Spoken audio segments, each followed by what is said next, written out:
ఖచ్చితం. ఇక్కడ అదే చెప్తున్నాడు, సమయములను గూర్చి కాలములను గూర్చి మీకు రాయనక్కర్లేదు.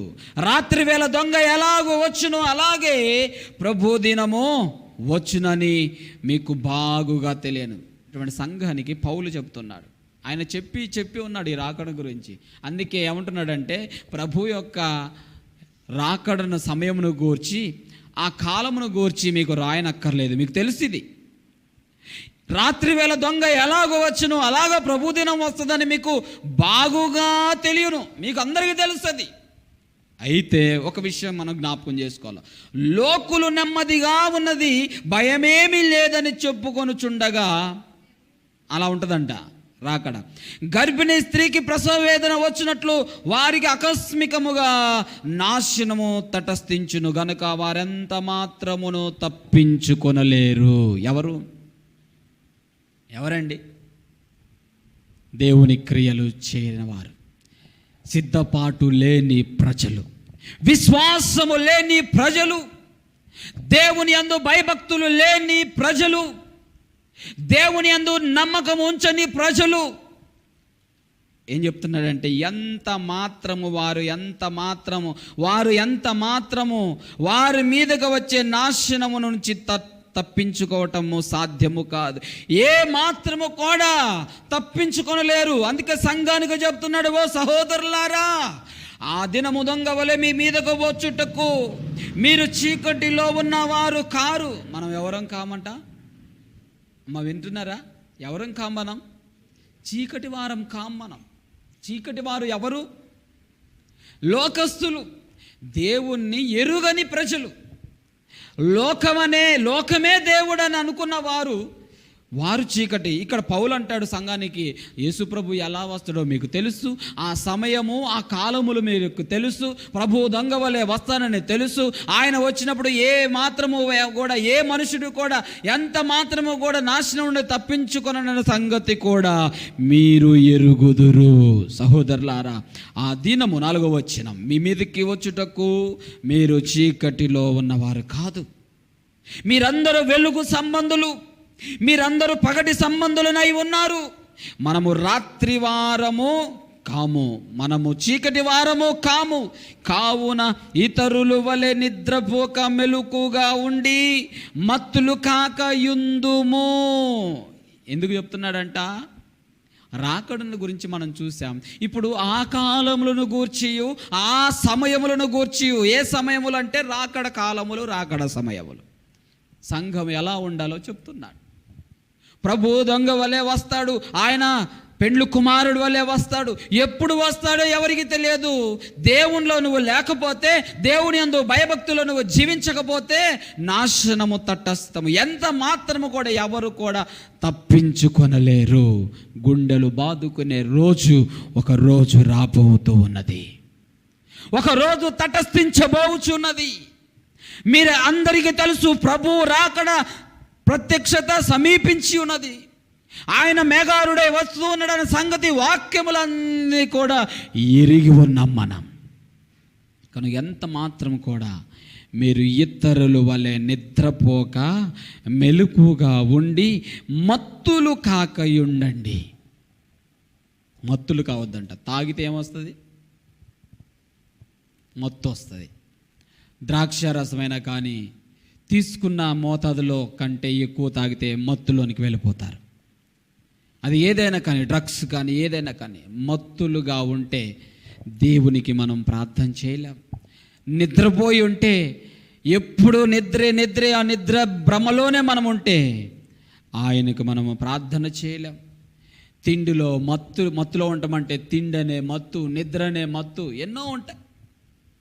ఒక మందు తాగుతూనే మత్తు అని కాదు, వివిధమైనటువంటి మత్తులో మనుషులు జీవిస్తున్నారు. అందుకే ప్రసంగికారుడు చెప్తాడు 7వ అధ్యాయము 29వ వచనము ఏంటంట, దేవుడు నరులను చెప్పాలి ఎలా సృష్టించాడంటే యథార్థవంతులుగా సృష్టించాడు. దేవుడు నరులను యథార్థవంతులుగా సృష్టిస్తే వారు ఏం చేస్తున్నారట? వివిధమైన తంత్రములను కల్పించుకుంటున్నారు. వివిధమైనటువంటి మత్తుల్లోనికి వెళ్ళిపోతూ ఉన్నారు మనుష్యులు. వివిధమైనటువంటి తంత్రములనే మత్తుల్లోనికి వెళ్ళిపోతున్నారు. తిండనే మత్తులోనికి వెళ్ళిపోతున్నారు, త్రాగుడనే మత్తులోనికి వెళ్ళిపోతున్నారు, ధనమనే వ్యామోహంలోనికి వెళ్ళిపోతున్నారు, వ్యభిచారం అనే మత్తులోనికి వెళ్ళిపోతున్నారు, ప్రేమ అనే మత్తులోనికి వెళ్ళిపోతున్నారు, సంపాదన అనే మత్తులోనికి వెళ్ళిపోతున్నారు. నాయనా, ఇదిగో మేఘారుడై వచ్చుచున్న యేసు ప్రభువు, ఆయన సమీపించబోతున్నాడు. ఆయన రాకడ అతి సమీపముగా ఉన్నది. ఇదిగో నేను త్వరగా రాబోచున్నాను, నేను త్వరగా వచ్చుచున్నానని యేసు ప్రభు చెబితే సంఘం ఏడుందంటే మత్తులో ఉండిపోయిందంట.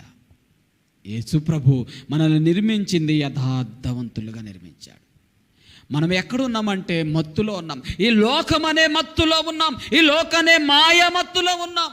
వాక్యము మన హృదయంలో పెట్టుకోలేకపోతున్నాం, వాక్యమును మన యొక్క హృదయములో పెట్టుకోలేకపోతున్నాం, వాక్యమును యొద్దకు మనము రాలేకపోతున్నాం, దేవుని వాక్యమునకు మనం ఆలోచన చేయలేకపోతున్నాం. దేవుని బిడ్డలారా, ఈ రాత్రి నేను ఒకటే జ్ఞాపకం చేస్తున్నాను, ప్రభు రాకడ సమీపించబోతున్నది. మనందరికీ తెలుసు. అందుకే పౌలు దెసలోనిలకు రాసినటువంటి సంఘానికి చెప్తున్నాడు, ఓ అయ్యలారా, ఓ విశ్వాసులారా, ఓ సంఘస్థులారా, మీకు అందరికీ తెలుసు. ఎందుకంటే ఎన్నోసార్లు మీరు విన్నారు, ఎన్నోసార్లు రాకడను గురించి సందర్భాలను మీకు చెప్పాను.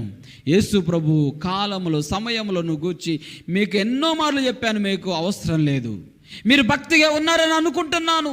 మీరు చీకటి వారి కారు, మీరు ఏంటంట పగటివారే, వెలుగు సంబంధులు. మీరు వెలుగు సంబంధులై వెలుగును గూర్చినటువంటి మర్మాలు మీరు తెలుసుకోవాలి. అందుకే 6వ వచనం అంటాడు, కావున ఇతరుల వలె నిద్రపోక మెలకుగా ఉండండి.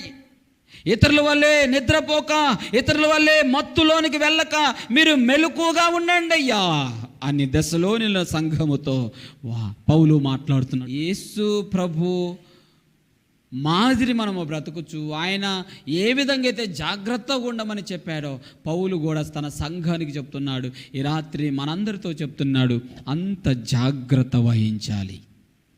అంత జాగ్రత్త వహిస్తేనే మనము ఆయనతో వెళ్ళగలుగుతాం. ఆయన వచ్చి మనలందరినీ కూడా తీసుకువెళ్తాడు. ఇప్పటి వరకు ఏమిన్నామండి? రాకడ సమీపించే ఉన్నది. ప్రభు వచ్చుచున్న యేసుక్రీస్తు ప్రభు వారికి ఆలస్యము చేయక వచ్చుచున్నాడు. ఇప్పటి వరకు విన్న వాక్యములన్నీ కూడా, ఇప్పటి వరకు ఉన్నటువంటి వాక్యములన్నీ కూడా, ఈ మాటలు ఎప్పటికీ కూడా గతించవు. ఒకవేళ ఆకాశమును భూమి గతించును కానీ నా మాటలు, నా వాక్యము ఎప్పుడు కూడా గతించదు. ఆ మాట చెప్పుకుంటూ 26లో అంటాడు, అప్పుడు మనుష్య కుమారుడు మహాప్రభావముతోనూ మహిమతోనూ మేఘారుడై వచ్చుట చూచెదరు. అప్పుడు ఆయన తన దూతలను పంపి భూమి అంతము మొదలుకొని ఆకాశమంతము వరకు నలుదిక్కుల నుండి తాను ఏర్పరుచుకుని వారిని ఏం చేస్తారంటే పోగు చేస్తారంట. ఎవరు?